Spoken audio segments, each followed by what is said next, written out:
Сайн байцгаана уу. Шинэ зүүн бэлэг олон улсын сургуулийн бие тамирын багш, уйлуулын багш Даваасран байна. За 2024-аас 2025 оны хичээлийн жилд шинэ зүүн бэлэг олон улсын сургуульд маань уйлуулын сонгон дугуулан анх удаа хичээлж нийтдээ давтагдсан цагаараа 110-аас 120 хүүхэд уйлуулын сонгон дугууланд хамрагдаад явж байна. За тогтмолд байнга хичээлж байгаа 30-аас 40 хүүхэд байнгын тогтмол сургалт бэлтгэж байгаа. За шинэ зүүн бэлэг олон улсын сургуулийн одоо нийт хүүхд залуучуудаа нийтээ сонгон шалгуулалт явуулаад түүнээс одоо эрэгтэй эмэгтэй бага сонгон шалгуулад дунд насны охидын багтай, дунд насны хүүхдийн багтай, мөн түнчлэн ахлах эрэгтэй эмэгтэй гэсэн нийт 4 багийн одоо хүүхд залуучууд маань одоо бэлэг сургалт тогтмол хийж байна.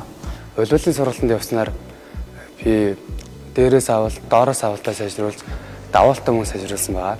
Давтгайсан ялгаагүй сайн болсон. Энэ багийн спортоор хичээлэх нь бие биентэйгээ нөхөрсөг, найзлах чин чанарыг бий болгодог.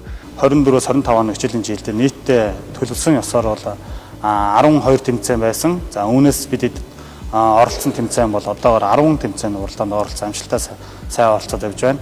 Уйлуулын сонгон дугуулангаар хичээлээд хүүхдүүд маань өдрөх тусам ур чадвар нь ахаад цаашлаад мөн одоо зорилгоо тодорхой тавиад илүү энэ спортоор одоо хичээлэх юм бол ийм зорилгонд хүрнэ гэсэн итгэл үнэмшилтэй болж за цаашлаад одоо багийн спортоор хичээлснээр давуу талыг ойлгож бие биенээ шинэ найз нөхдөд болгох гэх юм уу эрэг зүйлүүд одоо их анзаарч ажиллагдчих байна.